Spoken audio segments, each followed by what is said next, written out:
بسم الله الرحمن الرحيم. عندي 400 جرام دقيق سبونج فانيليا و3 بيضات، وهحط تلت كوباية مية ساقعة، وهحط تلت كوباية زيت،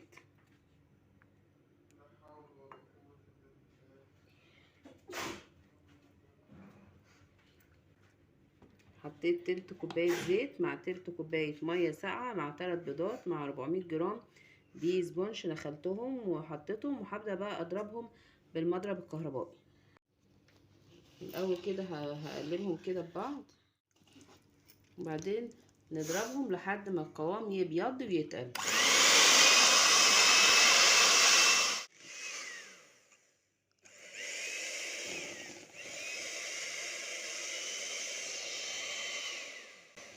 شايفين بيتقل ازاي؟ بس انا الاول بقى هنزل الجناب دي كلها واضربهم كمان دقيقتين وخلاص.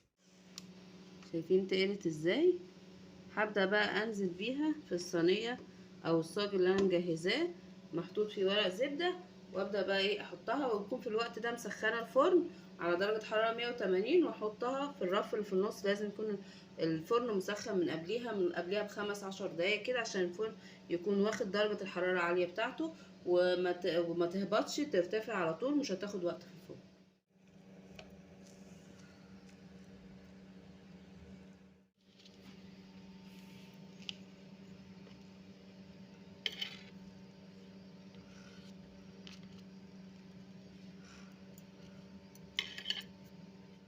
دلوقتي بعد ما طلعت بقى اقطعها نصين واشيل الحروف منها. بصوا طبقتين اهي، زي ما انتم شايفين طريه جدا جدا وسمكها حلو.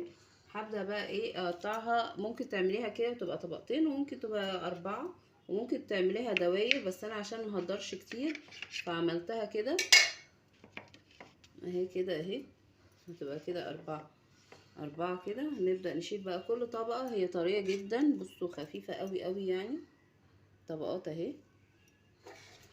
هبدأ بقى مش هشربها لان هي يعني طرية، مش محتاجة تتشرب. هبدأ احط لها طبقات من كريم شانتيه عليه صوص شوكولاتة. طبعا انا بعمل تورتايه بسيطة يعني بتكاليف صغيرة، بس طعمها حلو، النتيجة حلوة، في نفس الوقت موفرة، تقدري تعمليها لعيالك في اي وقت. في نفس الوقت كمان تقدري يعني تعمليها في عيد ميلاد لو انت عايزة يعني.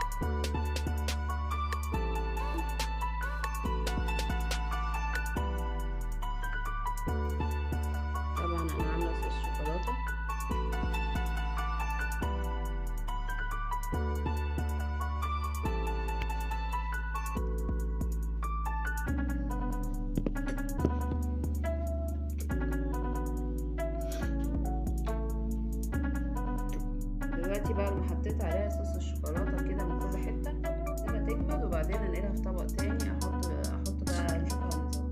دلوقتي بعد ما طلعتها من الثلاجه، هبدا بقى كده اقسمها سكينه كده، عشان انا عايزه احط لها شوكولاته بيضه وشوكولاته سودا مجروشه.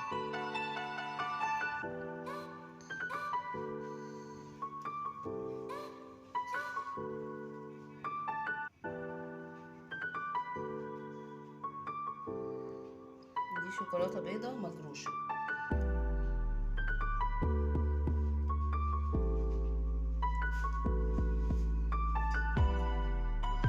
جنبها شوكولاته سودا، بحيث ان هي تتقطع على 8 قطع، ويكون كل قطعه فيها شوكولاته بيضه يا اما شوكولاته سودا.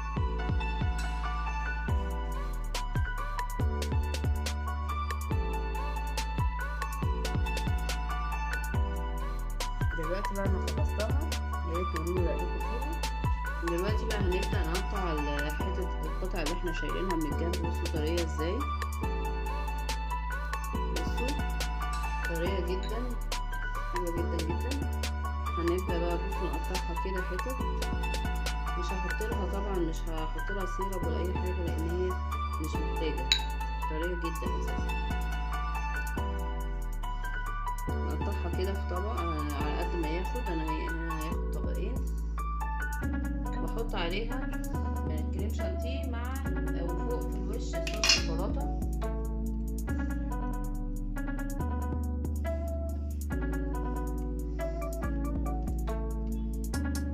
وبعدين هحط فوق الوش صوص شوكولاته. عندي هنا الترايفل انا حطيت له بعد الكريم شانتيه حطيت صوص شوكولاته، وبعدين بحط له برده نص شوكولاته سودا مجروشه ونص شوكولاته بيضه مجروشه